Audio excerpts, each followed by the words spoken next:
Hello everyone, welcome back to my channel CS Pathshala.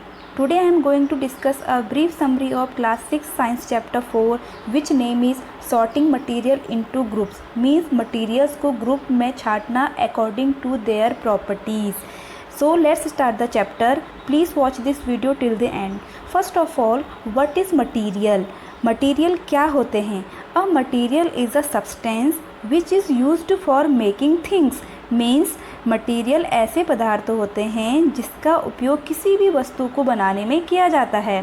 For example, अगर हम अपने आसपास देखें, बुक है, कागज़ की बनी है, यूटेंसिल्स हैं जो स्टील, आयरन या फिर एल्यूमिनियम के बने होते हैं, चेयर है, लकड़ी की बनी होती है। So object around us are made up of large variety of material. हमारे आसपास जितने भी सारे मटेरियल हैं, जितनी भी सारी चीज़ें हैं, ऑब्जेक्ट हैं, वो अलग अलग मटेरियल्स के बने होते हैं। So different types of material have different properties means अलग अलग प्रकार के मटेरियल्स की अलग अलग प्रॉपर्टीज़ होती है। सो योर नेक्स्ट टॉपिक जो आपको पढ़ना है प्रॉपर्टीज़ ऑफ मटेरियल, जिसमें सबसे पहला है अपीयरेंस मीन्स उनको बाहरी रूप से कैसे दिखाई देते हैं। Material usually look different from each other. सभी प्रकार के मटेरियल एक दूसरे से अलग अलग दिखाई देते हैं। जैसे ऑल मेटल्स आर लस्चरियस, जो सभी प्रकार की जो धातुएं होती हैं उसमें चमक होती है। While all non metals are non lustrous except few non metals means जितनी भी सारी अधातुएं होती हैं उसमें कोई भी चमक नहीं होती है, लेकिन इसके कुछ अपवाद हैं। जैसे आयोडीन एक अधातु है लेकिन उसकी अपनी एक चमक होती है। नेक्स्ट आपकी इसकी प्रॉपर्टीज़ है हार्डनेस मीन्स वो टच करने पर हमें कैसा फील होता है। हम किसी भी मटेरियल को जब हम छुएंगे तो वो कैसा हमें फ़ील कर रहा है कि वो सॉफ्ट है या हार्ड है। जैसे हम कॉटन को टच करेंगे, स्पॉन्ज को टच करेंगे तो सॉफ्ट होते हैं, वाइल जब हम आयरन को टच करते हैं तो वो हार्ड होता है, हम उसे प्रेस नहीं कर सकते। तो हम वो उसकी हार्डनेस और सॉफ्टनेस के अकॉर्डिंग भी मटेरियल्स को ग्रुप्ड कर सकते हैं, क्लासीफाई कर सकते हैं। नेक्स्ट प्रॉपर्टीज़ है सॉल्युबल और इनसॉल्युबल मीन्स घुलनशील और अघुलनशील। कुछ पदार्थ ऐसे होते हैं जिनको पानी में घुलने पर डिसअपेयर हो जाते हैं। So we can say that these substances are soluble in water like sugar and salt. While कुछ मटेरियल ऐसे होते हैं जिनको पानी में घोलने पर वो नहीं घुलते हैं। So we can say that these substances are insoluble in water, for example sand and chalk powder. Next properties है ऑब्जेक्ट में फ्लोट और सिंक इन वाटर मीन्स या तो कुछ ऑब्जेक्ट पानी में फ्लोट करेंगे, तैरेंगे, या फिर कुछ सिंक हो जाएंगे। ऐसे ऑब्जेक्ट जो पानी से कम डेंसर होते हैं वो फ्लोट करते हैं, जैसे बोट है और प्लास्टिक है। लेकिन कुछ ऐसे ऑब्जेक्ट होते हैं जो पानी से ज़्यादा डेंसर होते हैं, वो सिंक हो जाते हैं, डूब जाते हैं, जैसे आपका आयरन। नेक्स्ट टॉपिक है नेक्स्ट इसकी प्रॉपर्टीज़ है ट्रांसपेरेंसी, पारदर्शिता। कुछ ऑब्जेक्ट ऐसे होते हैं जब आप उसके आर पार देखने की कोशिश करेंगे तो उससे आपको क्लियरली आर पार दिखाई देगा। सो दोज सब्सटेंसेस और material through which things can be scene, जिनसे हम चीज़ों को देख सकते हैं, आर कॉल्ड ट्रांसपेरेंट, उनको हम पारदर्शी कहते हैं, जैसे ग्लास, वाटर, एयर, ETC। लेकिन कुछ ऑब्जेक्ट ऐसे होते हैं जिनसे हम आर पार थोड़ा थोड़ा ही देख पाते हैं, यानी कि हमें धुंधला नज़र आता है। तो ऐसे material those material in which object can be seen but not clearly are called as translucent. उन्हें हम क्या कहेंगे? ट्रांसलूसेंट कहेंगे, यानी कि अर्धपारदर्शी। और कुछ ऑब्जेक्ट ऐसे होते हैं जिनसे हमें बिल्कुल भी नहीं दिखाई देता। सो दो सब्सटेंसेस और material through which things can not be seen are known as opaque, यानी कि जिससे हमें बिल्कुल भी नहीं दिखाई देगा उसे हम ओपेक कहते हैं, अपारदर्शी कहते हैं। For example wood, metals, rocks, ETC। So can therefore grouped material as opaque, transparent और ट्रांसलूसेंट। इस प्रॉपर्टीज़ के अकॉर्डिंग हम मटेरियल को कौन ओपेक है, कौन ट्रांसपेरेंट है, कौन ट्रांसलूसेंट है, इस पे हम क्या कर सकते हैं, कैटेगराइज कर सकते हैं। अब हम बात करते हैं जो मैंने आपको प्रॉपर्टीज़ बताई कि अपीयरेंस कैसी है, हार्डनेस कैसी है, सॉल्यूबल है, इनसॉल्यूबल है, और फ्लोट कर रहा है, सिंक कर रहा है, उसकी विजिबिलिटी कैसी है, मीन्स ओपेक है, ट्रांसपेरेंट है, ट्रांसलूटेंस है, इसके क्या एडवांटेज होते हैं। तो इसका पहला एडवांटेज है आपका help in identification of object, यानी कि हमें ऑब्जेक्ट की आइडेंटिफिकेशन करने की में बहुत हेल्प करता है कि वो आपका मेटल है, नॉन मेटल है, सॉफ्ट है, हार्ड है, सॉल्युबल है या इनसॉल्युबल है, ठीक है। और help to understand similarity and dissimilarity among object, यानी कि उन ऑब्जेक्ट के बीच में क्या सिमिलैरिटीज़ हैं, क्या डिससिमिलैरिटी हैं, इसका भी हमें पता चलता है क्लासिफिकेशन करके। तो ये तो थी इस चैप्टर की ब्रीफ समरी। आइए साथ ही साथ हम इसकी एक्सरसाइज भी कर लें, जिसमें फर्स्ट क्वेश्चन है name 5 object which can be made from would. ये तो बहुत ही सिंपल है कि वुड से क्या क्या चीज़ें हम क्या क्या ऑब्जेक्ट बना सकते हैं।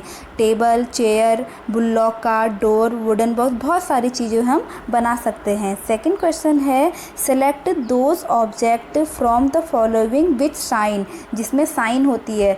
तो ग्लास बाउल में साइन होती है, हाँ होती है। प्लास्टिक टॉय में साइन होती है, उसमें कुछ खास साइन नहीं होती है। स्टील स्पून, हाँ उसमें होती है। कॉटन शर्ट, इसमें भी कोई साइन चमकते नहीं है ये, तो इसमें ग्लास बाउल और स्टील स्पून में साइन होती है, जबकि प्लास्टिक टॉय और कॉटन शर्ट में साइन नहीं होती है।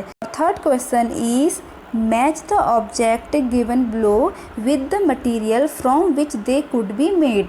Remember, an object could be made from more than one material and a given material could be used for making many object. Means आपको ये मैच द फॉलोइंग करने हैं, but इस बात का ध्यान रखना है कि एक ऑब्जेक्ट डिफरेंट टाइप्स के मटेरियल से भी बन सकता है।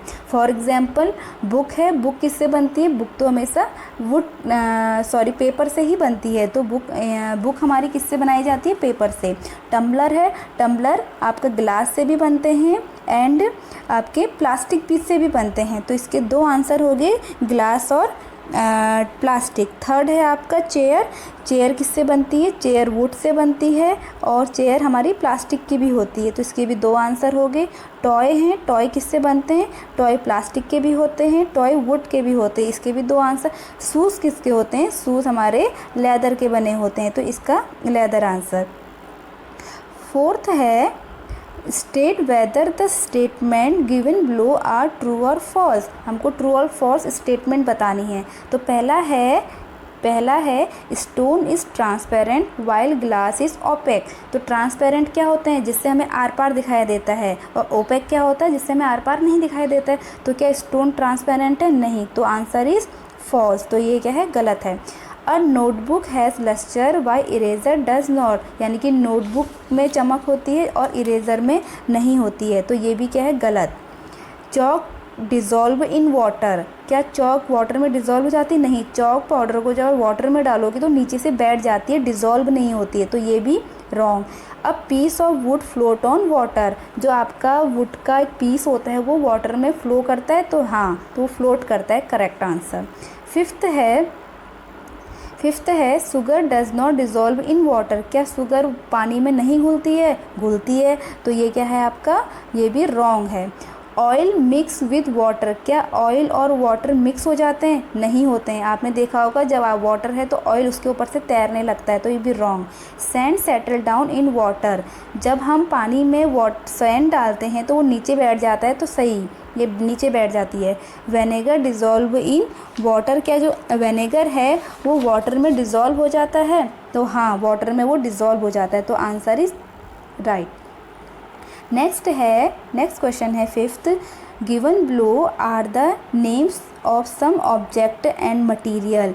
Water, basketball, orange, sugar, globe, apple and earthen picture. Group them as, number 1 है round shape and other shape. तो राउंड शेप क्या होता है, बास्केटबॉल होती है, एंड आपका ग्लोब होता है, और क्या होता है आपका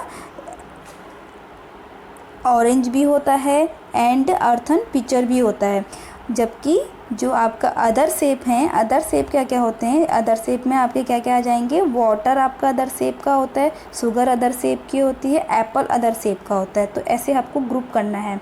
सेकंड क्वेश्चन है edible and non edible. Edible मैंने प्रीवियस चैप्टर में भी आपको बताया था क्या होता है, जो खाने योग्य होते हैं। तो खाने योग्य क्या क्या हैं, वाटर है, वाटर को हम पी सकते हैं, वाटर है, ऑरेंज है, शुगर है, एप्पल हैं, तो इसको ये इटेबल हैं। जबकि नॉन इटेबल क्या क्या हो जाएंगे, नॉन इटेबल में बास्केटबॉल है, ग्लोब है और अर्थन पिक्चर है, ये आपके नॉन इटेबल हैं। फिर नेक्स्ट है 6 question, list all items known to you that float on water, check and see if they will float on an oil और कैरोसिन। मीन्स आपको कुछ मटेरियल्स की लिस्ट बनानी है जो पानी में फ़्लोट होते हैं, और फिर ये भी बताना है कि क्या वो ऑयल और कैरोसिन में भी फ़्लोट होंगे। तो जैसे हम इसके एग्जांपल ले सकते हैं, प्लास्टिक बॉल है, बलून है, वुड है, तो ऐसे बहुत सारे, बोट है, तो बहुत सारे इसके एग्जांपल हैं। और ये साथ साथ कैरोसिन पे भी क्या होते हैं, फ़्लोट होते हैं। 7th क्वेश्चन है find the odd one out from the following. जिसका ऑड वन बताना है। तो ए है आपका chair, bed, table, baby, cupboard. तो आपके देखो सब वुडन है, जबकि बेबी एक क्या है, लिविंग थिंग्स है। तो इसमें ऑड वन क्या हो जाएगा, बेबी। बी है रोज़, जैस्मीन, बोट, मैरीगोल्ड, लोटस। तो सब इसमें फ्लावर के नेम दिया है, लेकिन ये आपका बोट क्या है, आपका नॉन मेटल दिया है, तो ये इसका ऑड वन हो गया। Aluminium, iron, copper, silver, sand, सब मेटल हैं, लेकिन सैंड क्या नॉन मेटल है, तो ये आपका ऑड वन है। Sugar, salt, sand and copper sulphate. तो इसमें आपका क्या सब, इसमें आपका जो सैंड है वो ऑड वन है। तो यहाँ पर आपका ये चैप्टर ख़त्म हुआ with including exercise. I hope आपको ये मेरी वीडियो पसंद आई हो। अगर पसंद आई हो प्लीज़ हिट द लाइक कीजिए, कमेंट्स कीजिए, शेयर कीजिए और प्लीज़ मेरे चैनल को सब्सक्राइब कीजिए।